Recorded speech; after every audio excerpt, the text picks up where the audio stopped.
നമസ്കാരം, ഋഷിപ്രോക്തം ചാനലിലേക്ക് ഏവർക്കും ഹൃദ്യമായ സ്വാഗതം. അടുത്ത ദിവസം മുതൽ പുതുവർഷത്തിലെ നക്ഷത്ര ഫലത്തെക്കുറിച്ചുള്ള വീഡിയോകൾ വരികയാണ്. ഇന്ന് അതിന് മുന്നോടിയായിട്ട് ഗോചര ഫലങ്ങൾ എന്തൊക്കെയാണ്, ഗോചര ഫലത്തിന്റെ പ്രഭാവം എന്തൊക്കെയാണ് ഒരു വ്യക്തിയിൽ ചെലുത്തുക തുടങ്ങിയ അതിപ്രധാനപ്പെട്ട ഒരു വിഷയമാണ് പ്രതിപാദിക്കുന്നത്.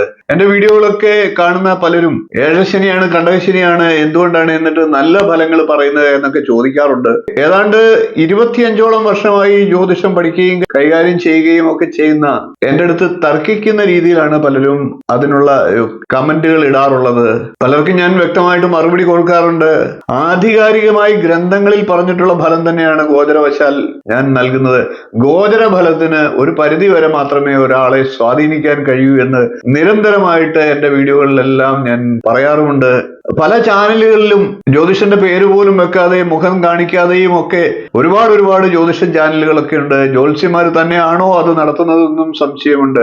ലോട്ടറി അടിക്കാൻ ഭാഗ്യമുള്ള നക്ഷത്രക്കാർ ഈ ആഴ്ചയിൽ കോടീശ്വര യോഗമുള്ളവർ, 17 നക്ഷത്രക്കാർക്ക് കുബേര യോഗം വരുന്നു തുടങ്ങിയ ജനങ്ങളെ തെറ്റിദ്ധരിപ്പിക്കുന്ന രീതിയിലുള്ള നിരവധിയായിട്ടുള്ള വീഡിയോകൾ അവരുടെ ചാനലുകളിൽ നൽകാറുണ്ട്. അത്തരത്തിലുള്ള വീഡിയോകൾ ചെയ്യുവാൻ എനിക്ക് യാതൊരു താല്പര്യവുമില്ല. ഗോചരവശാൽ, അതായത് ഗ്രഹചാരവശാൽ നക്ഷത്രഫലം എന്ന് പറയുന്നത് വളരെ ഒരു ശതമാനം മാത്രമാണ് ജനങ്ങളിൽ പ്രഭാവം ചെലുത്തുക. അത് ജാതകാലുള്ള ഫലവും എല്ലാം കൂടെ ചേർത്ത് വെച്ചുകൊണ്ട് വേണം കണക്കാക്കാൻ എന്ന് എല്ലാ വീഡിയോകളിലും അതുകൊണ്ട് തന്നെയാണ് ഞാൻ പ്രത്യേകം എടുത്തു പറയുന്നത്. ധനലാഭയോഗമുണ്ട് എന്ന് പറയുമ്പോൾ അത് കോടീശ്വര യോഗവും ലോട്ടറി അടിക്കാനുള്ള ഭാഗ്യവും ഒന്നുമല്ല. അത് ജാതക പ്രകാരം അതിന് അനുസരിച്ചുള്ള യോഗം ഒരു വ്യക്തിയുടെ ജാതകത്തിൽ ഉണ്ടെങ്കിൽ മാത്രമേ അതൊക്കെ സംഭവിക്കുകയുള്ളൂ. ഗോചരവശാലുള്ള ഗ്രഹസ്ഥിതി മാത്രം കൊണ്ട് ഒരിക്കലും അങ്ങനെയൊന്നും സംഭവിക്കത്തില്ല. ഇതൊക്കെ ജനങ്ങളെ തെറ്റിദ്ധരിപ്പിക്കുന്നതാണ്. അത്തരം വീഡിയോകൾ ചെയ്യാൻ എനിക്ക് യാതൊരു താല്പര്യവുമില്ല. പുതുവർഷ നക്ഷത്രഫലം പറയുന്നതിന് മുമ്പ് ഗോചരഫലം എന്താണ്, ഗോചരഫലം എത്രമാത്രം ജനങ്ങളെ സ്വാധീനിക്കും, ഏതൊക്കെ ഗ്രഹങ്ങളാണ് അത്തരത്തിൽ ഗോചരഫലത്തിലൂടെ മനുഷ്യരെ സ്വാധീനിക്കാൻ സാധ്യതയുള്ളത്. ചില ചാനലുകളിലൊക്കെ ഈ രാശിയിൽ നിൽക്കുന്നു, ഇന്ന് കോടീശ്വരനാകാൻ പോകുന്ന നക്ഷത്രക്കാരെന്നൊക്കെ പറഞ്ഞുകൊണ്ട് കൊടുക്കാറുണ്ട്. അത്തരം വീഡിയോകൾക്കൊക്കെ വളരെയധികം വ്യൂസും ഉണ്ട്. മലയാളികൾ പ്രബുദ്ധരാണ് എന്ന് പറയുമ്പോഴും അങ്ങനെയുള്ള വീഡിയോകൾക്ക് പുറകിലാണ് മലയാളി ശരിയായി ജ്യോതിഷത്തെ പഠിച്ച് ഗ്രന്ഥങ്ങളുടെ അടിസ്ഥാനത്തിൽ, പ്രമാണങ്ങളുടെ അടിസ്ഥാനത്തിൽ വിശകലനം ചെയ്യുന്ന വീഡിയോകൾക്ക് വ്യൂസ് ഇത്തരത്തിലുള്ള വീഡിയോസിനേക്കാൾ കുറവാണ് എന്നുകൂടി പറയേണ്ടിയിരിക്കുന്നു. നമുക്ക് ഗോചര തത്വം എന്താണ്, ഒരു നക്ഷത്ര ഫലത്തെ പറയുമ്പോൾ അത് എങ്ങനെയൊക്കെയാണ് ഫലത്തിലേക്ക് വരിക തുടങ്ങി അതിപ്രധാനമായിട്ടുള്ള കാര്യത്തെ ഒന്ന് ചർച്ച ചെയ്യാം. ഗോചരഫലമല്ല, ജാതകത്തിലെ ഫലം തന്നെയാണ് പ്രധാനമായിട്ടുള്ളത്. എന്നാൽ സൂര്യാദി ഗ്രഹങ്ങളെ കൊണ്ടുള്ള അവരുടെ സഞ്ചാരം കൊണ്ടുള്ള തൽക്കാലത്തിലുള്ള ഫലാനുഭവങ്ങളും വ്യക്തിയെ സ്വാധീനിച്ചേക്കാം. ഇപ്രകാരം ഗ്രഹങ്ങളുടെ ഗതിക്ക് പ്രാധാന്യം കൊടുത്തുകൊണ്ടുള്ള ഫലപ്രവചന രീതിയാണ് ഗോചരഫലം അഥവാ നക്ഷത്രഫലം. ഇത് ചന്ദ്രരാശിയെ അടിസ്ഥാനപ്പെടുത്തിയാണ്, ജാതകത്തിൽ ലഗ്നം വെച്ചിട്ടാണ്, അതായത് ജനിച്ച സമയത്തെ അടിസ്ഥാനപ്പെടുത്തിയാണ് ഫലപ്രവചനം നടത്തുന്നത്. ജാതകം പോലെ ഗോചരഫലത്തിന് പ്രാധാന്യമില്ല എന്ന് തന്നെ പറയണം. ഗോചരഫലം എന്നത് താൽക്കാലികം മാത്രമാണ്. അനുകൂലമായിട്ടുള്ള ദശാകാലവും ഗോചരഫലവും അനുകൂലമാകുമ്പോൾ ഒരു വ്യക്തിക്ക് അത്തരത്തിൽ ഗുണഫലങ്ങൾ ഉണ്ടാകാം, മറിച്ചായാൽ ദോഷഫലങ്ങളും ഉണ്ടാകാം. ഇതെല്ലാം ചേർത്ത് വായിച്ചാൽ കൂടുതലായിട്ട് നമുക്ക് ഫലപ്രവചനം എളുപ്പത്തിൽ സാധ്യമാകും, കൃത്യമാകും. നക്ഷത്രഫലം പറയുമ്പോൾ ഒരു വ്യക്തിയുടെ ജാതകം നോക്കിയിട്ട് അല്ല പറയുന്നത്. പൊതുവെ ഓരോ നക്ഷത്രക്കാരെ കുറിച്ചും അല്ലെങ്കിൽ ഓരോ രാശിക്കാരെ കുറിച്ചുമുള്ള പൊതുഫലങ്ങളാണ് പറയുന്നത്. ആ ഒരു ചിന്താഗതിയോടുകൂടി വേണം എല്ലാവരും നക്ഷത്രഫലത്തെ വിലയിരുത്താൻ എന്നുകൂടി പറയുകയാണ്. ഞാൻ നക്ഷത്രഫലം പറയുമ്പോൾ അത് ആചാര്യന്മാർ നിർദ്ദേശിച്ചിട്ടുള്ള പ്രമാണങ്ങളെ അടിസ്ഥാനപ്പെടുത്തി മാത്രമാണ് പറയാറുള്ളത്. വെറുതെ വായിക്ക് തോന്നിയത് കോതയ്ക്ക് പാട്ട് എന്ന രീതിയിൽ ഒരിക്കലും ഞാൻ പറഞ്ഞിട്ടില്ല. എന്റെ നക്ഷത്രങ്ങളെ കുറിച്ചുള്ള വീഡിയോ ഒക്കെ കണ്ടിട്ടുള്ളവർക്ക് അത് വ്യക്തമായിട്ട് മനസ്സിലായിട്ടും ഉണ്ടാകും. പല ചാനലുകളിലും പറയുന്നതിൽ നിന്ന് വ്യത്യാസമുണ്ടല്ലോ എന്നൊക്കെ പറയാറുണ്ട്. ശനിയുടെ കണ്ടകശനിയാണ്, ഏഴരശനിയാണ്, എല്ലാവരും ദോഷം പറയുമ്പോൾ താങ്കൾ എന്തുകൊണ്ട് നല്ലത് പറയുന്നു എന്നൊക്കെ ചിലർ പറയാറുണ്ട്. നല്ല അനുഭവങ്ങളും ഉണ്ടാകും. അതിന്റെ ആധികാരിക വശമാണ് നമ്മൾ ഇന്ന് ചർച്ച ചെയ്യുന്നത്. നമുക്ക് ആ വിഷയത്തിലേക്ക് കിടക്കാം. അതിനു മുമ്പ് ഏതാനും ചില കാര്യങ്ങളും കൂടെ പറയാനുണ്ട്. ശനി ഒരു രാശിയില് ഏതാണ്ട് 2.5 വർഷക്കാലമാണ് നിൽക്കുന്നത്. 12 രാശികളിലായിട്ട് ശനി 30 വർഷം എടുക്കും ഒരു രാശിചക്രം പൂർണ്ണമായിട്ട് ചുറ്റിത്തിരിയാനായിട്ട്. വ്യാഴം 1 വർഷവും, ചൊവ്വ 2.5 മാസവും, ശുക്രൻ 1.5 മാസവും, ബുധൻ 1 മാസവും, സൂര്യൻ 1 മാസവും, ചന്ദ്രൻ 2.25 ദിവസവും ഓരോ രാശി കടക്കാനായിട്ട് എടുക്കും. അതിനാൽ തന്നെ ശനി, വ്യാഴം, ചൊവ്വ, ശുക്രൻ, ബുധൻ, രവി എന്ന ക്രമത്തിലാണ് ഗോചരഫലം നിർണ്ണയിക്കേണ്ടത്. അതായത് കൂടുതൽ സമയം എടുക്കുന്ന നിൽക്കുമ്പോൾ ശനിയാണ് കൂടുതൽ സമയമെടുക്കുന്നത്. അതുകൊണ്ട് ശനിയുടെ ഫലത്തിന് പ്രാധാന്യമുണ്ട് എന്നർത്ഥം. അതിനുശേഷം വ്യാഴം തുടങ്ങിയ ക്രമത്തിൽ പറഞ്ഞ ഗ്രഹങ്ങളാണ്. രാഹുകേതുക്കളെ ഇതിനകത്ത് പ്രതിപാദിച്ചിട്ടില്ല. എന്നിരുന്നാലും രാഹുവിന്റെയും കേതുക്കളുടെയും ഫലങ്ങളും നാം ഇപ്പോൾ ചിന്തിക്കുന്നുണ്ട്.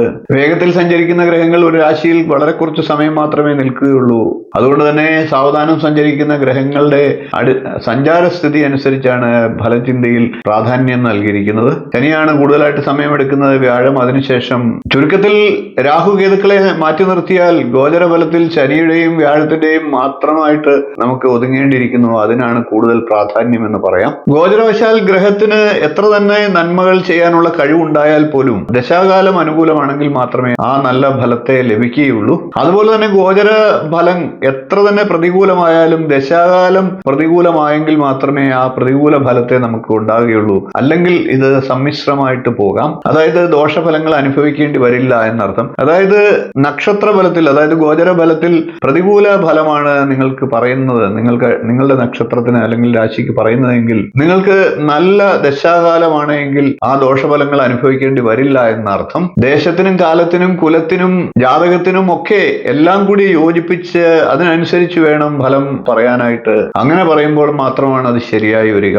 ഇവിടെ നമ്മൾ നക്ഷത്രഫലം പറയുമ്പോൾ പൊതുവായിട്ടുള്ള ഫലം മാത്രമാണ്. അതുകൊണ്ട് തന്നെ ദശാകാലവും വ്യക്തിയുടെ സാധ്യതകളും പരിഗണിച്ചുകൊണ്ടാവണം ഗോചരഫലം പറയേണ്ടത്. ശനി ഒരു രാശിയിൽ 2.5 വർഷമാണ് എടുക്കുക എന്ന് പറഞ്ഞു. ഏകദേശം 30 വർഷമാണ് ശനി ഒരു രാശിചക്രം ചുറ്റാൻ എടുക്കുന്നത്. 3, 6, 11 എന്നീ 3 ഭാവങ്ങളിൽ മാത്രമാണ് ശനി ഗുണഫലങ്ങളെ നൽകുന്നത്. അതായത് 30 വർഷത്തിൽ 7.5 വർഷം മാത്രമാണ് ശനി ഗുണാനുഭവങ്ങൾ തരുന്നത് എന്നർത്ഥം. ബാക്കി വരുന്ന 22.5 വർഷം ശനി ദുരിതവും ദാരിദ്ര്യവുമാണ് മാത്രമാണ് ഫലമായിട്ട് തരുന്നത് എന്നാണ് ഗോചരഫലം പറയുന്നത്. സുഖാനുഭവങ്ങൾ വെറും 7.5 വർഷക്കാലം മാത്രം. എന്നാൽ ശരിക്കും അങ്ങനെയാണോ ചിന്തിക്കേണ്ടത്? അതാണ് ഇന്ന് ഞാൻ നിങ്ങളിലേക്ക് എത്തിക്കാൻ ഉദ്ദേശിക്കുന്ന പ്രധാന വിഷയം. പലരും കണ്ടകശനി, ഏഴശനി എനിക്ക് ദോഷമാണ്, എന്നിട്ട് നിങ്ങൾ എന്തുകൊണ്ട് നല്ല അനുഭവങ്ങൾ പറയുന്നു എന്ന് പറയുന്നുണ്ട്. പല ചാനലുകളിലും ഏഴശനിയാണ്, വളരെ അതികഠിനമായിട്ടുള്ള ദോഷമുണ്ട്.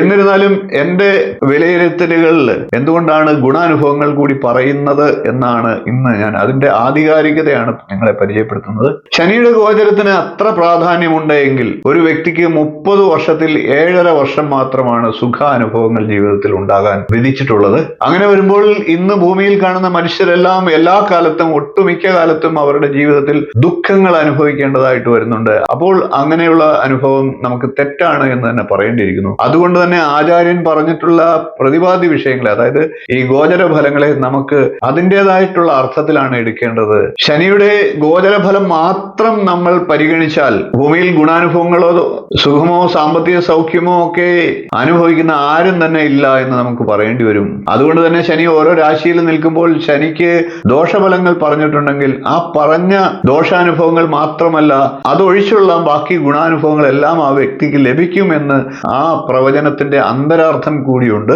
അതായത് ശനി ഒരു രാശിയിൽ നിൽക്കുമ്പോൾ ആ രാശിയിൽ ശനി ഏത് ഭാവത്തിലാണ് ദോഷം ചെയ്യുന്നത്, ആ ദോഷ അനുഭവങ്ങളും ആ ഭാവത്തിൻ്റെതായിട്ടുള്ള ദോഷാനുഭവങ്ങളും മറ്റു ഭാവങ്ങളിലേതായിട്ടുള്ള ഗുണാനുഭവങ്ങളും ശനി പ്രദാനം ചെയ്യുമെന്ന് നമുക്ക് അതുകൊണ്ട് ഉറപ്പിച്ച് പറയാനായിട്ട് സാധിക്കും. അതുകൊണ്ടാണ് എൻ്റെ ഫലപ്രവചനത്തിൽ ഞാൻ ശനി ഇപ്പോൾ കുംഭൻ രാശിയിൽ നിൽക്കുന്നു, പലർക്കും ഗുണാനുഭവങ്ങൾ ലഭിക്കുമെന്ന് പറയാനുള്ള കാരണം. നമുക്കത് ഏകദേശം ഒന്ന് പരിശോധിക്കാം. ശനി ഏത് ഭാവത്തിലാണ് നിൽക്കുന്നത്, ആ നിൽക്കുന്ന ഭാവവുമായിട്ട് ബന്ധപ്പെട്ട ദോഷാനുഭവങ്ങൾ ആ വ്യക്തിക്ക് ഉണ്ടാകാം.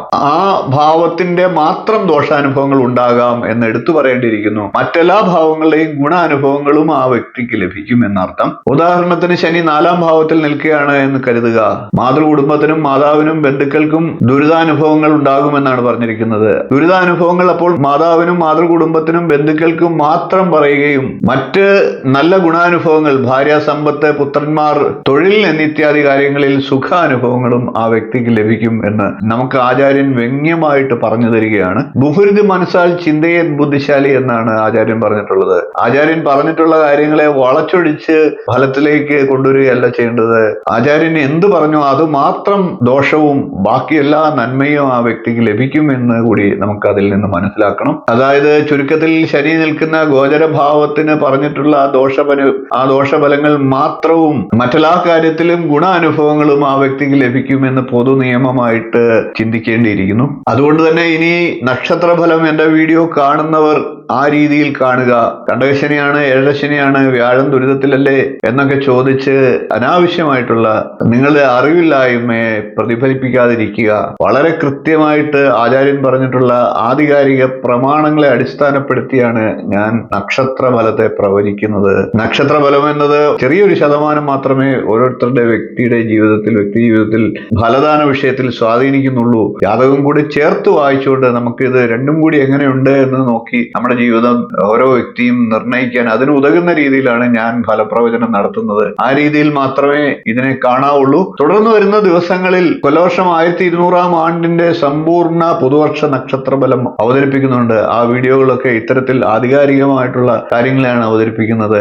ആ വീഡിയോ കാണുക, ശരിയായിട്ടുള്ള ഗോചര ഫലപ്രവചന രീതി നിങ്ങൾ മനസ്സിലാക്കുക എന്ന് പറഞ്ഞുകൊണ്ട് ഇന്നത്തെ വീഡിയോ ഞാൻ നിർത്തുകയാണ്. വീഡിയോ ഇഷ്ടപ്പെട്ടുവെങ്കിൽ ഒന്ന് ലൈക്ക് ചെയ്യുക, ഷെയർ ചെയ്യുക, ചാനൽ ഒന്ന് സബ്സ്ക്രൈബ് ചെയ്യുക.